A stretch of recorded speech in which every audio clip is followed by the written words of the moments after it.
Morning, everyone. Welcome back to Destination Truth. This very fine morning is a glorious day where I needed a day to kind of confirm some of the stories about the impeachment inquiry that was initiated against Trump just 2 days ago by Speaker of the House Nancy Pelosi.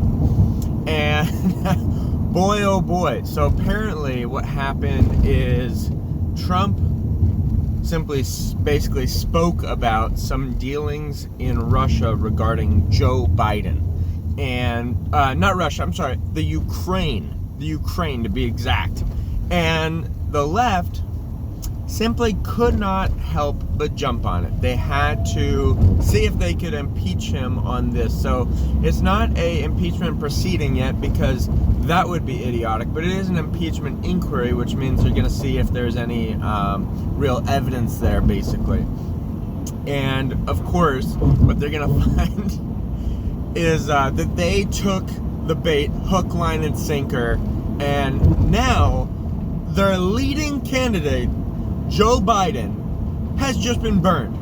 They burned their own leading candidate for the 2020 election because he, like every Democrat out there, and many Republicans too, don't get me wrong, has many skeletons in their closet. Particularly, Joe has some skeletons in the Ukraine regarding some illegal doings that regard some alleged millions of dollars that he was trying to funnel basically into his coffers for namely his son Hunter Biden. And this inquiry has already dug up and is exposing the fact that Joe has done some shady dealings in the Ukraine. And like always, because we live in an upside down world, the Dems are guilty of that which they're trying to accuse Trump. So Trump is being exonerated basically for simply he rose the attention of the American public to what was happening in the Ukraine regarding Joe Biden. And simply for doing so, they thought they had something on him because they're moronic, desperate, terrified of Trump. And by doing so, they have, I think, completely ruined Joe's reputation. It was actually pretty damn good beforehand. And other than being Sleepy Joe and not having the energy or wherewithal or intelligence or memory capacity, those were the reasons I thought he couldn't win. But now he's also got this baggage, which is going to be uncarryable. And to make matters worse for the left, and far better for Trump in particular, just to remind you to go over some of the other candidates that they have for themselves. They have Elizabeth Warren. There is no way in hell that she is going to win, because when the 2020 race is in full purview of the American public, she will be dragged through the American streets for lying on many forums for her college admissions. She's less than 1% Native American, and she's been toting that she is, an Indian for all this time. And, she even put out her own DNA report, said she was about 1% Native American. Trust me, I'm pretty sure I have no Native Americans in me, and yet I'm probably 5%. And guess what? My own grandmother said I had Indian blood in me too.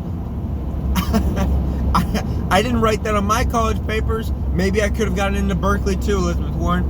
Anyway, she's going to be dragged through the streets for that. Not to mention, she is basically a devout communist.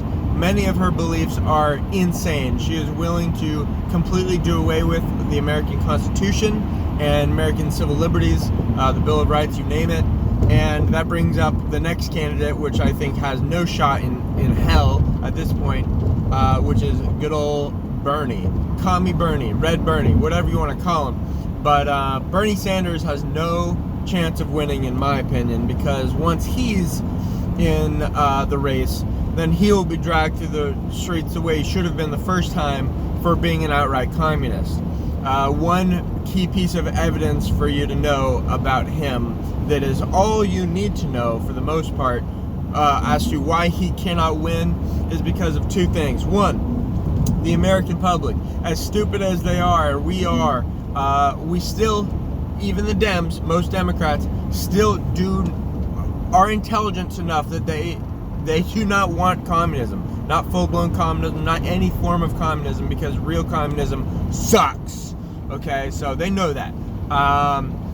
2, where did Bernie Sanders go on his honeymoon? If you don't know and you don't want to look it up, I'll tell you.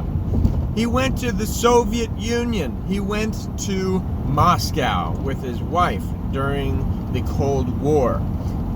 To be able to do so, honestly, he probably had to pull some strings.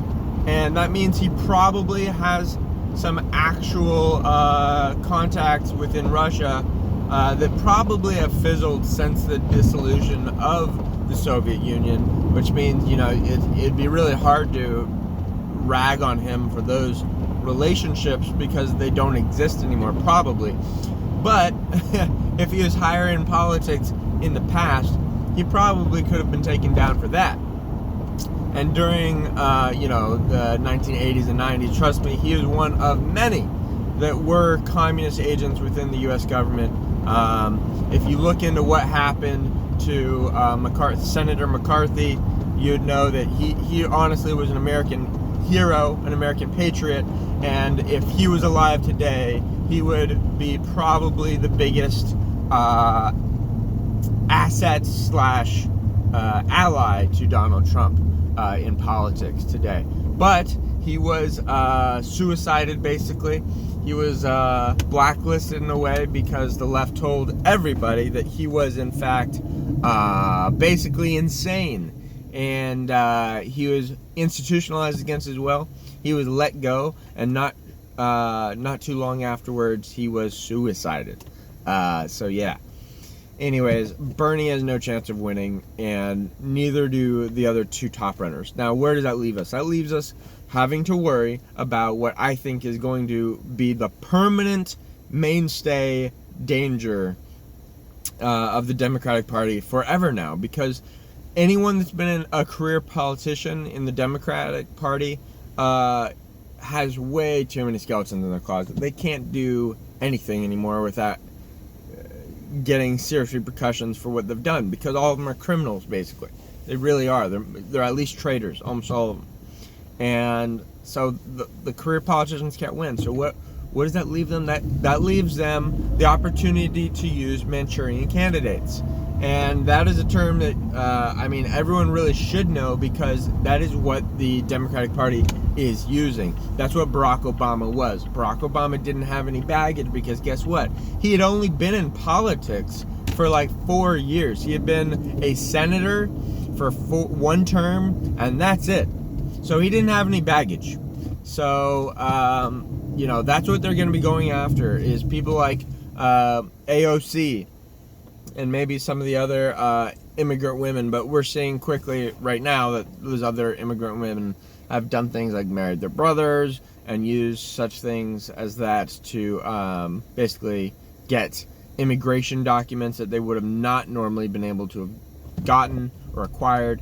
Not to mention, it scares me that she is even in politics, because she wasn't born in America. So I know she can't run for president, but I'm talking about Muammar Gaddafi. No, I'm sorry, no. I'm forgetting her name right now. But nonetheless, let's stay on topic. I don't know what other candidates they might bring out of nowhere, but the way that AOC was basically recruited by the Democrats for Justice, funded in part by Cenk Uygur of the Young Turks and George Soros himself, we just don't know.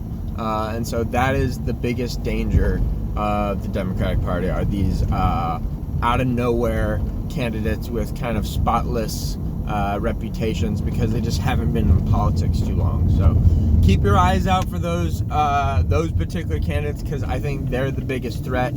Other than that, guys, I think Trump, as long as the economy does not tank while he is in office his first term, he will be reelected, which is awesome news. So thank you for watching, guys. Have a good one, and thank you for watching.